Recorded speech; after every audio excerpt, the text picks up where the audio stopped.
दोस्तों, औरत को देवी कहा गया है और देवी का हर एक अंग बहुत पवित्र होता है। आज मैं आपको ऐसे अंग के बारे में बताऊंगी जिसे हर दबाने से अचानक अपार धन की प्राप्ति होने लगती है। लोग औरत का कौन सा अंग दबाकर अमीर बन जाते हैं?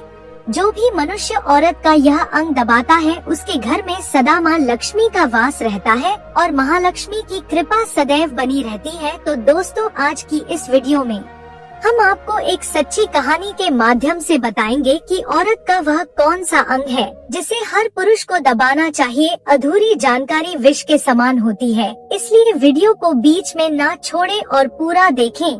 दोस्तों, एक बार की बात है, भगवान शिव कैलाश पर्वत पर विश्राम कर रहे थे। तभी माता पार्वती उनके पास आती है और उनसे कहती है, हे प्रभु, आज मैं आपके पास अपनी एक प्रश्न के निवारण के लिए आई हूँ, कृपया उसका समाधान कीजिए। तब भगवान भोलेनाथ कहते हैं, हे देवी, बताओ आपका कौन सा प्रश्न है? तब माता पार्वती कहती है, हे प्रभु, मुझे आपसे आज यह जानना है कि स्त्री के कौन से अंग को छूने से मनुष्य के घर में अपार धन की प्राप्ति होती है और माँ लक्ष्मी सदैव वहाँ पर निवास करती है। माँ पार्वती की बात सुनकर भगवान भोलेनाथ उनसे कहते हैं, हे देवी, आज मैं आपको एक कथा सुनाता हूँ। उसके माध्यम से आपको आपके सवाल का जवाब मिल जाएगा। फिर भगवान भोलेनाथ माता पार्वती को कथा सुनना आरंभ करते हैं और माता पार्वती से कहते हैं, हे देवी, एक गांव में राधेश्याम नाम का एक व्यक्ति रहता था। वह अपनी पत्नी से बहुत ज्यादा परेशान था क्योंकि उसकी पत्नी बात बात पर हमेशा उसे ताना मारा करती थी और उससे कहती थी, तुम्हारे पास है ही क्या, घर में खाने तक को कुछ नहीं है। दोस्तों, उसके घर में बिल्कुल कंगाली छा गई थी, एक भी रुपया नहीं था और उसके घर में खाने के लिए अन्न का एक दाना तक नहीं था। दोस्तों, एक तो घर में खाना नहीं, ऊपर से पत्नी के ताने, इन सब से राधेश्याम बहुत परेशान हो गया था। उसे समझ नहीं आ रहा था कि वह क्या करे। फिर एक दिन की बात है, जब वह अपने घर से एक सुनसान रास्ते पर निकल गया। वह बहुत ही सुनसान रास्ते पर चल ही रहा था कि उसे एक साधु तपस्या करते हुए दिखाई दिए। वह उनके पास जाकर बैठ गया। जब साधु ने अपना तप खत्म किया तो राधेश्याम उनके सामने जोर जोर से रोने लगा। साधु ने राधेश्याम से कहा, पुत्र, तुम्हें क्या दिक्कत है? तुम क्यों रो रहे हो? आखिर तुम्हें क्या परेशानी है? तब राधेश्याम ने साधु महाराज से कहा, हे महाराज, मेरी एक पत्नी है जो कि मुझे रोजाना ताना मारती है। मैं गरीब हूँ, तो मैं क्या करूँ? कितना भी कुछ कर लूँ, लेकिन धन कमा ही नहीं पाता हूँ। मेरा एक छोटा सा धंधा था, वह भी पत्नी के क्लेश की वजह से चौपट हो गया। वह दिन रात मुझसे झगड़ा करती है।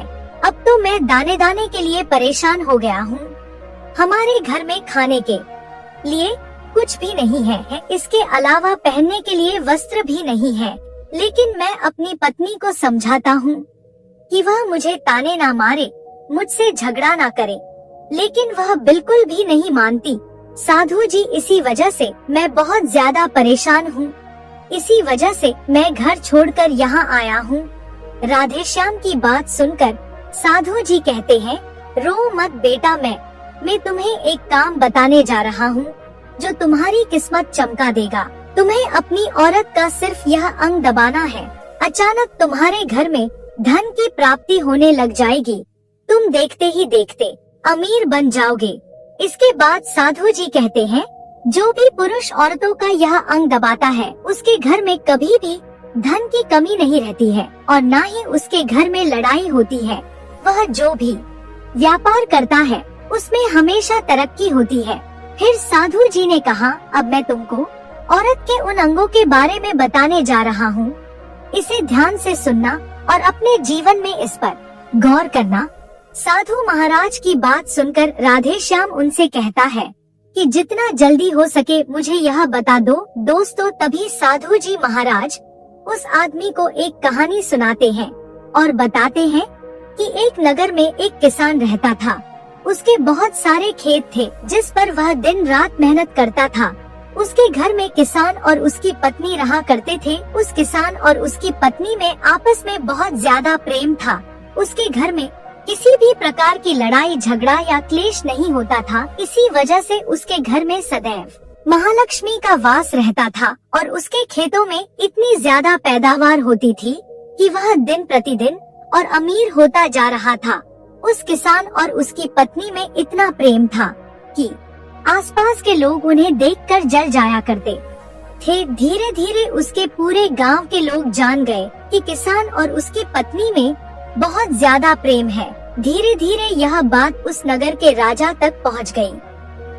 दोस्तों, किसान और उसकी पत्नी की बात जब राजा के पास पहुंचती है तो राजा भी उसके प्रेम की काफी ज्यादा तारीफ करते हैं।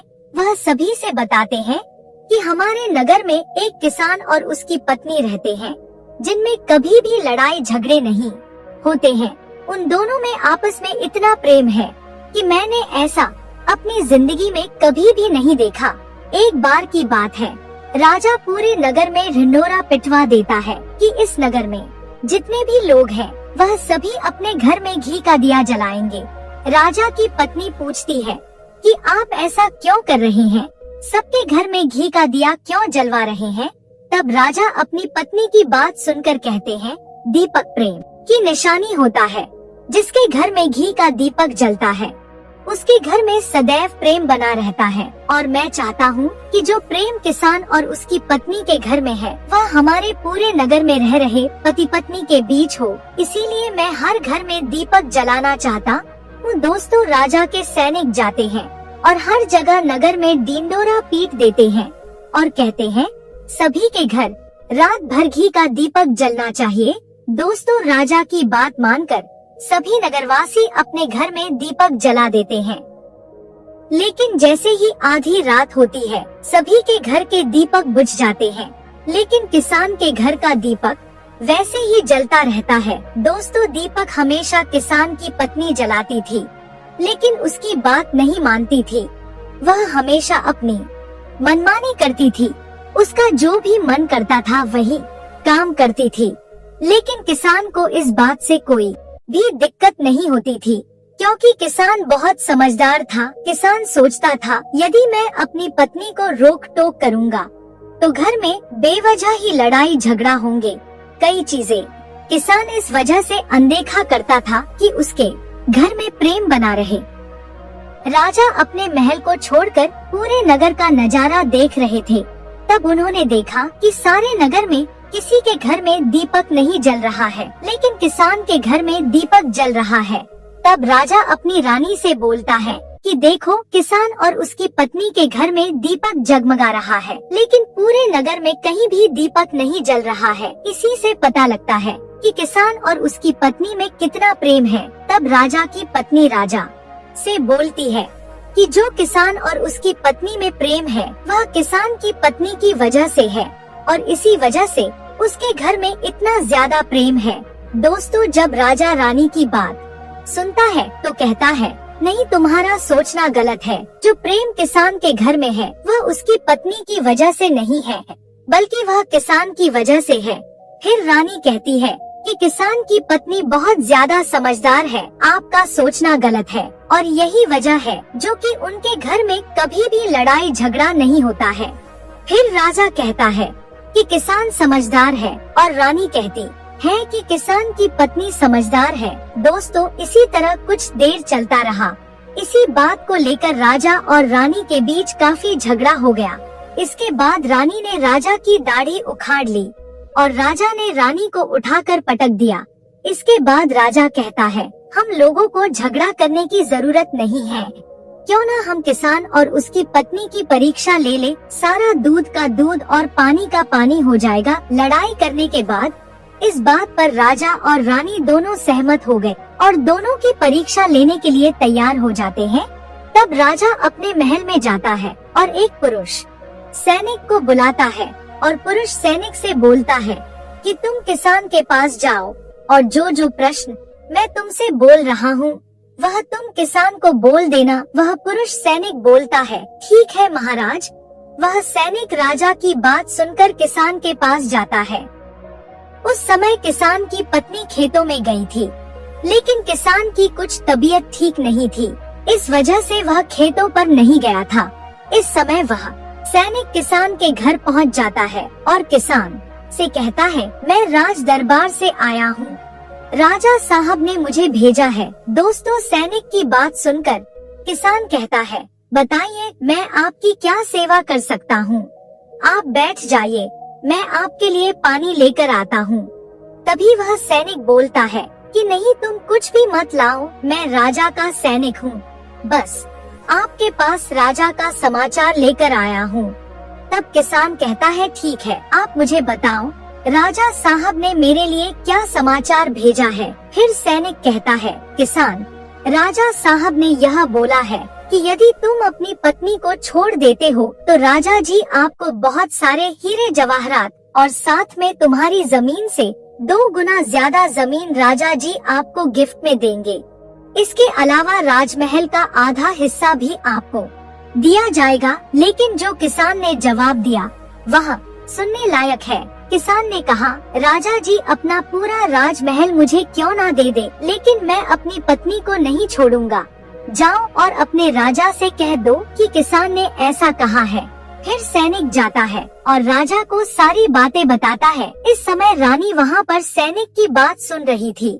सुनने के बाद रानी ने कहा, आपने किसान की तो परीक्षा ले ली, लेकिन किसान की पत्नी की परीक्षा नहीं ली है। इस तरह से हम कैसे पता कर सकते हैं कि कौन समझदार है। इसके बाद रानी ने कहा कि अब मैं भी किसान की पत्नी की परीक्षा लेना चाहती हूँ। जब दोनों की परीक्षा हो जाएगी तभी पता चलेगा कि कौन समझदार है। फिर रानी ने भी एक सैनिक बुलाया और कहा कि मेरी बात किसान की पत्नी को बोलना और याद रखना, यह बात तभी बताना जब किसान वहाँ पर ना हो। सैनिक ने पूछा कि रानी क्या बात बतानी है, वह तो बताओ। तो रानी ने सैनिक को सारी बात बता दी। सैनिक किसान के घर जाता है और उसके घर में आवाज लगाता है तो उसके घर से किसान की पत्नी निकल कर आती है और कहती है, बताओ क्या हुआ, क्यों ढंढोरा पीट रहे हो। तो सैनिक ने कहा कि मैं राजमहल से आया हूँ, मुझे रानी ने भेजा है। किसान की पत्नी ने कहा, बताओ किस लिए आए हो। तब सैनिक ने कहा, रानी ने बोला है यदि तुम अपने पति किसान को मार देती हो तो आपको रानी बहुत सारे हीरे जवाहरात देंगी और साथ में राजमहल का आधा हिस्सा भी आपको मिलेगा। इसके अलावा जितनी भी आपकी जमीन है वह तो आपकी रहेगी, लेकिन उसकी 2 गुना जमीन भी रानी आपको देगी।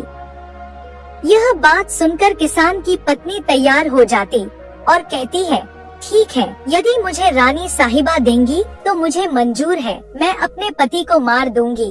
तब सैनिक पूछता है कि रानी को कैसे पता चलेगा कि आपने अपने पति को मार दिया है। तभी किसान की पत्नी बोलती है, मेरे घर में जो दीपक जल रहा है, जब मैं किसान को मार दूंगी तो उसे बुझा दूंगी, तभी आपको पता चल जाएगा कि मैंने किसान को मार दिया है। अब सैनिक किसान की पत्नी की बात सुनकर राजमहल जाता है और रानी को सारी बात बताता है। किसान की पत्नी की बात सुनकर रानी बहुत अचंभित हो जाती है। राजा और रानी को स्त्री जात से नफरत होने लगती है। उसी समय राजा अपने नगर के सभी लोगों को बुलाता है और कहता है कि मैं चाहता हूँ कि मेरे और मेरी पत्नी की वजह से किसान की जान ना जाए। तुम लोग ऐसा करो, उस किसान के घर जाओ और सारी बातें बता दो और उस किसान को बचा लो, वरना किसान की पत्नी उसे मार देगी। इधर सैनिक किसान के घर जाते हैं और सोचते हैं कि किसान की पत्नी किसान को रात में मारेगी और दिया बुझाएगी। इससे पहले ही हम किसान के घर में पहुंच जाते हैं और किसान को बचा लेते हैं। दोस्तों, जैसे ही राजा के सैनिक किसान के घर पहुंचते हैं तो देखते हैं कि किसान तो मरा पड़ा है। तो सैनिक किसान की पत्नी से बोलते हैं कि तुमको तो किसान को रात में मारने के लिए बोला गया था, लेकिन आपने अभी किसान को क्यों मार दिया। तब उस किसान की पत्नी बोलती है कि किसान को तो मुझे मारना ही था, रात में तो मुझे सिर्फ दिया ही बुझाना था, इसलिए किसान को तो मैंने दिन में ही मार दिया है। सभी सैनिक तुरंत ही किसान के घर से दौड़े दौड़े जाते हैं और राजा रानी को सारी बातें बताते हैं। राजा और रानी क्रोध से आग बबूला हो जाते हैं। इसके बाद राजा और रानी किसान की पत्नी को बंदी बनाकर लाने के लिए अपने सैनिक से कहते हैं सैनिक जाते हैं और किसान की पत्नी को बंदी बनाकर ले आते हैं। राजा किसान की पत्नी से पूछता है, ऐसा तुमने क्यों किया?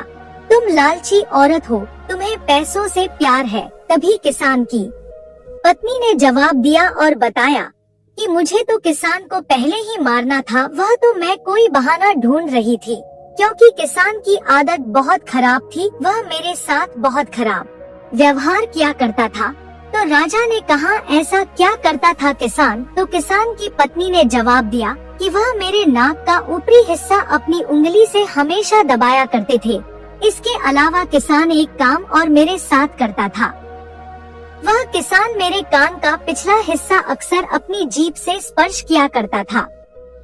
फिर राजा ने पूछा, यह बताओ, जब आप लोग गरीब थे तब क्या किसान आपके साथ यह काम करता था? तो किसान की पत्नी बोलती है, नहीं महाराज, तब ऐसा नहीं करता था।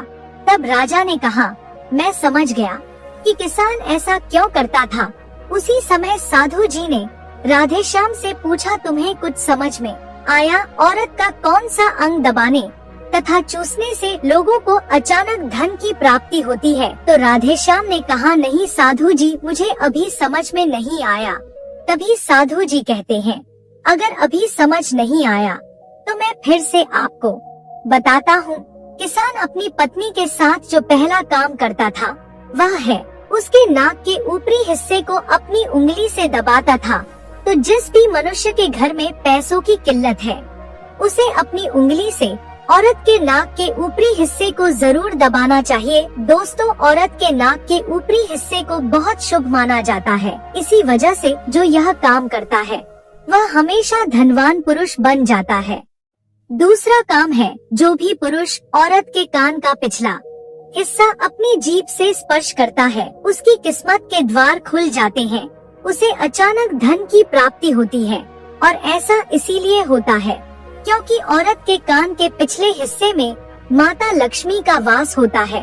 जब आप ऐसा करते हैं तो माता लक्ष्मी आपसे प्रसन्न हो जाती है और आपको अपार धन देती है। और आपने एक बात तो जरूर सुनी होगी, औरतें माता लक्ष्मी का रूप मानी जाती है। यही वजह है इस संसार में जो भी मनुष्य यह पवित्र काम करता है उसका घर धन से भर जाता है, जो कि इस कहानी में किसान भी अपनी पत्नी के साथ करता था। लेकिन आप जब भी ऐसा काम करें तब आपको अपनी पत्नी को पूरी बात बता देनी चाहिए, अन्यथा आपके जीवन में ऐसा अनर्थ भी हो सकता है। इसके बाद वह साधु महाराज राधेश्याम से कहते हैं कि बेटा अब तुम्हें कुछ समझ में आया? तब राधेश्याम कहता है, हाँ साधु महाराज, अब मुझे सब समझ में आ गया। फिर भगवान भोलेनाथ माता पार्वती से कहते हैं, है देवी, क्या आपको आपके सवाल का जवाब मिल गया? तब माता पार्वती कहती है, हाँ प्रभु, आपका बहुत बहुत धन्यवाद।